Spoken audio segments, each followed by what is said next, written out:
డబ్బు, అనారోగ్యం, ఉద్యోగం, వ్యాపారం, అప్పులతో బాధపడుతున్నారా? మీకోసమే లాంచ్ యువర్ ఫ్యూచర్ ప్రోగ్రామ్.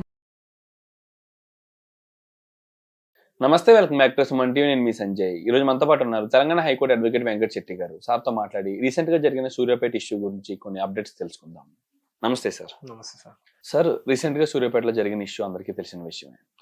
కులాంతర వివాహమే మర్డర్కి గల కారణం అని చెప్పేసి తెలుస్తుంది.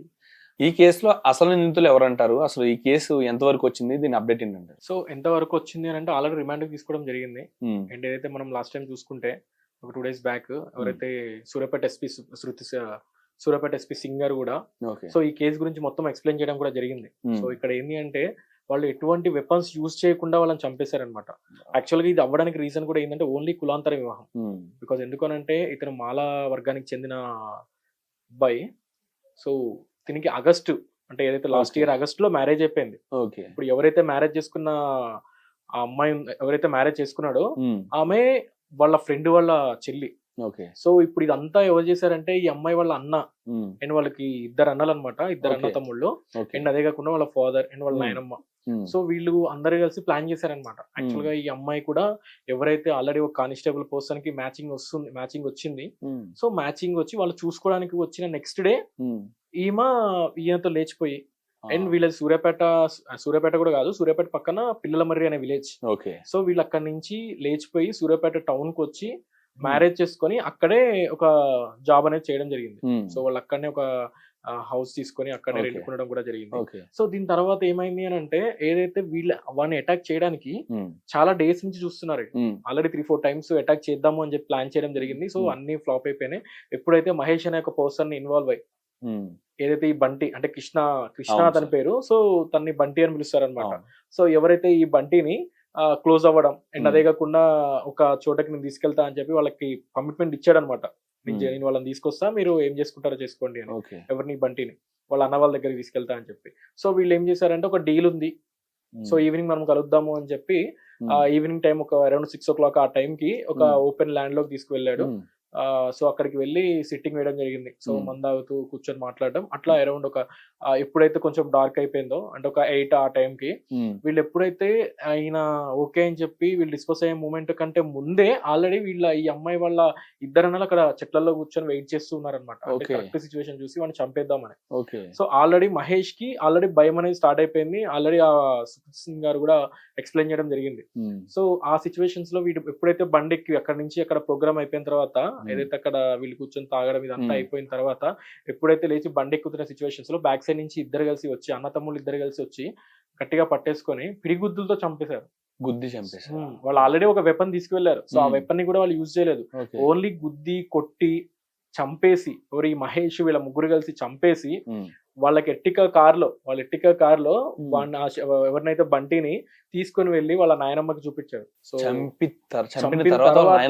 వాళ్ళ నాయనమ్మకి తీసుకువెళ్ళి చూపించి సో అరౌండ్ ఒక 10 kilometers డిస్టెన్స్ అంత దూరం వెళ్ళి చూపించి అక్కడ సరే ఎక్కడొక్కడ వేయండి అది ఇది అన్న తర్వాత వీళ్ళ 3 కలిసి మళ్ళీ నల్గొండ దగ్గర నుంచి అంటే సూర్యాపేట నుంచి నల్గొండకి అరౌండ్ ఒక 30-40 kilometers ఉంటుంది. అక్కడికి వెళ్ళి వేరే పర్సన్ ఆల్రెడీ వాడు టచ్ లో ఉన్నాడు వీళ్ళకి కాల్లోనే. సో ఆ పర్సన్ ని పికప్ చేసేసుకొని ఎక్కడ పడేయాలో అర్థం కాక మళ్ళీ ఆ పర్సన్ ని డ్రాప్ చేసేసి మళ్ళీ వచ్చేసి ఆ సూర్యాపేట దగ్గర పడేయడం జరిగింది. అసలు ఇంత దారుణంగా ఎలా క్రిటికల్ గా చంపాలనుకుంటున్నారు సార్? సో ఇక్కడ ఏంటి అని అంటే ఓన్లీ ఇది పరువు నష్టం ఏదైతే పరువు కోసం. సో వీళ్ళు ఏమన్నా పరువు కోసం అంత ఘనంగా దిగజారాల్సిన అవసరం లేదు ఇక్కడ. సో ఎంత కులాంతర వివాహమైనా వాళ్ళు మాట్లాడకుండా ఉండి మన దగ్గర రానికుండా ఎలేస్తే అయిపోయేది. సో దానికోసం ఏదైతే వాళ్ళ నాయనమ్మ కూడా వాడిని చంపేయాలి అని చెప్పి ఇంట్లో వాళ్ళ ఎంకరేజ్మెంట్ కూడా ఉండబట్టే ఈ సిచ్యువేషన్ అంతా అయిపోయింది. సరే, ఇక్కడ చూసుకుంటే అక్కడ అమ్మాయి వాళ్ళ అన్నదమ్ములు కానీ చేసుకున్న భర్త కృష్ణ అన్న బంటి చనిపోయిన వ్యక్తి వీళ్ళంతా కూడా ఒక రౌడీ షీటర్స్ అని చెప్పేసి ఒక వార్త నడుస్తున్నది. నిజమేనా? నిజంగా వీళ్ళు సెటిల్మెంట్స్ అనేవి చేస్తున్నారు వాళ్ళు? సో ఇక్కడ సెటిల్మెంట్ ఏంది అని అంటే ఖాళీగా ఉన్న ప్రతి ఒక్కరు సెటిల్మెంట్ చేస్తున్నా అని చెప్తాడు. సో అది పక్కన పెడితే వీళ్ళు ఏదైతే గంజాయి సేల్ చేయడం కానీ ఇట్లాంటి గంజాయి బ్యాచ్ అని కూడా ఒక టాపిక్ అనేది నడుస్తుంది. బట్ ఏదైతే ట్రైల్ లో మాత్రం కంప్లీట్ అనేది పోలీసు వాళ్ళు ఆల్రెడీ ఇన్వెస్టిగేషన్ చేశారు. సో ప్రీవియస్ రికార్డ్స్ అనేది కూడా బయటకు తీస్తారు. ప్రీవియస్ రికార్డ్స్ ఏమన్నా ఉన్నాయంటే వాళ్ళు ఆల్రెడీ చెప్తారు in case already last time press meet అయినప్పుడు ఎప్పుడైతే రిమాండ్ తీసుకున్నప్పుడు ఒక ప్రెస్ మీట్ పెట్టారు, అండ్ అదే కాకుండా వాళ్ళ దగ్గర ఏమేమి దొరికినాయని చెప్పి అవి కూడా చూపించి, ఏదైతే ఒక ఎట్టికా కారు అండ్ అదే కాకుండా ఒక రాడ్, సో బట్ రాడ్ అనేది యూజ్ చేయలేదు, సో వాళ్ళ దగ్గర మొబైల్స్ అవన్నీ తీసి సీల్ చేయడం జరిగింది. ఆ మూమెంట్ లో కానీ లేకపోతే దాని తర్వాత అయినా కానీ ప్రెస్ మీట్ లో చెప్పేవాళ్ళు కదా, ఇన్ కేసు వాళ్ళు కనుక ఆల్రెడీ ఒక క్రిమినల్ యాక్టివిటీస్ చేస్తున్నా, వాళ్ళ ఒక రౌడీ షీటర్స్ అన్నా కూడా ఏదో ఒక న్యూస్ అనేది వాళ్ళు ఇచ్చేవాళ్ళు. సో అది ఏంటి అని అంటే ఇది ఓన్లీ రూమర్ అన్నట్లు. ఓకే, అండ్ ఎగ్జాక్ట్లీ చూసుకుంటే సార్ ఇక్కడ ప్రధాన నిందితురాలిగా వాళ్ళ బామ్మ అనేది కనిపిస్తున్నారు. అసలు ఆమె చూసుకుంటే ఇక్కడ పిల్లలు ఒక రౌడీ షీటర్లుగా తయారయ్యారంటే చుట్టుపక్కల వాతావరణం అనుకోవచ్చు, కానీ ఇంట్లో ఉన్న ఒక పెద్ద ఆవిడే ఇంత క్రూరత్వంగా ఆలోచిస్తుందంటే అసలు వాళ్ళ ఫ్యామిలీ బ్యాక్గ్రౌండ్ ఏంటంటారు? సో ఫ్యామిలీ బ్యాక్గ్రౌండ్ అనేది మనం పక్కన పెడితే సార్, సో వాళ్ళ ఫ్యామిలీ బ్యాక్గ్రౌండ్ అంటే మనం చూసుకుని ఉంటే వాళ్ళు ఏదైతే ఈ బాడీని తీసుకొని వాళ్ళ ఇంటి దగ్గరికి వెళ్ళినప్పుడు వాళ్ళ నాయనమ్మ అతి దారుణంగా కొట్టి మరి కాళ్ళతో తంతు, ఆమె కూడా కాళ్ళతో తంతు చనిపోయిన వ్యక్తిని కాళ్ళతో తంతు పిడిగుద్దులు గుద్దుకుంటూ, అంటే ఇలాంటి యాక్టివిటీస్ చేసింది అని అంటే ఆమె ఏ రేంజ్ లో వాళ్ళని ప్రేరేపించాలి, ఏ రేంజ్ లో ఎంకరేజ్మెంట్ చేసి ఉండాలి వాళ్ళు చంపేయండి అని. అంతకు ముందు ఆల్రెడీ వాళ్ళు 3-4 times వాళ్ళు ప్లాన్ చేశారు అని అంటే వాళ్ళ మైండ్ సెట్లు ఎట్లా ఉన్నాయో మనం ఆలోచించుకోవాలి. సో ఇక్కడ బ్యాక్గ్రౌండ్ అంటూ ఏముండదు సార్, ప్రతి ఒక్కడు ఏంది అని అంటే గల్లా షర్ట్ వదిలేసి కాలర్ బటన్ వదిలేసి గల్లా పైకండి అంటే ప్రతి ఒక్కడికి బ్యాక్గ్రౌండ్ ఉన్నట్లే. సో ఇక్కడ బ్యాక్గ్రౌండ్ ఉంది అని అంటే తీసి లోపలేస్తారు. సో బ్యాక్గ్రౌండ్ కి సంబంధం లేదు కదా, ఒకవేళ మర్డర్ చేసి నాకు బ్యాక్గ్రౌండ్ ఉంది అని అంటే ఒప్పుకోరు కదా, తీసి లోపలేస్తారు ఎవరైనా అంతే. సరే ఇక్కడ చూసుకుంటే మన భారతదేశంలో ఉన్న వ్యక్తుల కోసం ఆర్మీలో ఎంతో మంది చనిపోతున్నారు సార్. అందులో వేరే రకం కులస్తులు ఉన్నారు, వివిధ రకాల కులస్తులు, వివిధ రకాల మతస్థులు ఉన్నారు. అక్కడ కుల మత భేదాలను చూపించకుండా అందరి కోసం వాళ్ళు ప్రాణాలు అర్పిస్తుంటే ఇక్కడ భారతదేశంలో మాత్రం కులాల కోసం మతాల కోసం హత్యలు చేసుకుంటున్నారు. ఇక్కడ చూసుకుంటే ఎన్నో సముద్రాలు దాటి బయటికి వెళ్ళి ఉద్యోగాలు చేసుకుంటున్నారు, అక్కడ వాళ్ళని పెళ్లి చేసుకుంటున్నారు, ఇన్ని రకాలుగా మారుతున్నాయి. కానీ ఇక్కడ చూసుకుంటే ఇంకా కుల హత్యలు మత హత్యలు పెరిగిపోవడం గల కారణాలు ఏంటంటారు? అసలు వాళ్ళ మైండ్ సెట్ లో ఎలాంటి మార్పులు రావాలంటారు? సో కుల వ్యవస్థ ఎప్పుడైతే చచ్చిపోతుందో దాని తర్వాతనే ఇట్లాంటి మైండ్ సెట్లు అని చేంజ్ అయిపోతుంది. సో ఏదైతే మనం క్యాస్టిజం అనేది పక్కన పెట్టాలి.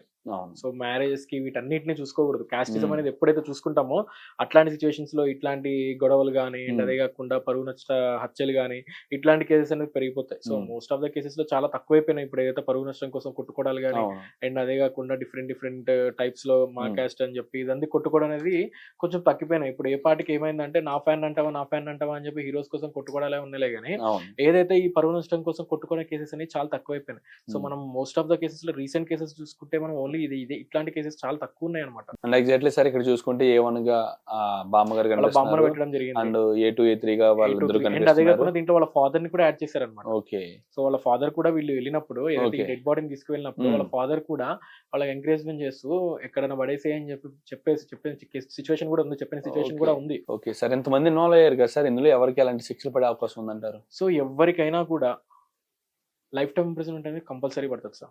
సో ఇట్లాంటి కేసెస్ లో ఎప్పుడైతే ఒక పర్సన్ ని చంపేసినా లేదా చంపేసి ఒకలా ఎవిడెన్స్ కనుక ప్యాంపరింగ్ చేసినా వాళ్ళ మీద లైఫ్ టైం ఇంప్రిజన్మెంట్ అనేది కంపల్సరీ పడుతుంది. ఓకే, ఇక్కడ బిఎన్ఎస్ వచ్చిన తర్వాత చాలా టఫెస్ట్ అయిపోయింది situation. Exactly sir. And one thing sir, ఇక్కడ చూసుకుంటే ఇక్కడ క్రైమ్ సీన్ లో చూసుకుంటే చంపడానికి ప్రేరేపించింది బామ్మైనా, ఇక్కడ తండ్రి పాత్ర కొంచెం తక్కువ కనిపిస్తుంది. ఏంటంటే సంథింగ్ మర్డర్ జరిగిన తర్వాత ఆయనకి తెలిసి ఆయన ఆధారాలు అనేది కొంచెం ప్యాంపరింగ్ చేయడానికి ట్రై చేసినట్టు తెలుస్తుంది.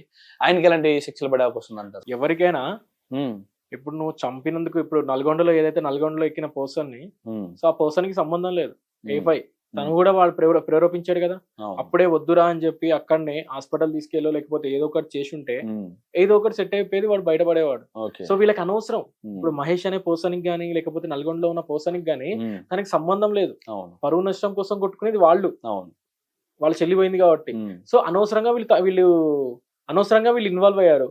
సో వీళ్ళు కూడా ఇరుక్కున్నారు ఇప్పుడు. ఓకే, క్రైమ్ చేయడమే తప్పు కాదు, ప్రేరేపించడం కూడా తప్పే. ఓకే, క్రైమ్ జరిగిన తర్వాత కూడా సంథింగ్ ఆధారాలను ప్యాంపరింగ్ చేసినా కూడా తప్పే అంటారు? అదే కంపల్సరీ ఎవిడెన్స్ ప్యాంపరింగ్ చేస్తే కంపల్సరీ పనిష్మెంట్ అనేది పడిపోతుంది. మరొక వీడియోలో ఈ కేసు అప్డేట్ గురించి తెలుసుకుందాం sir. Thank you very much.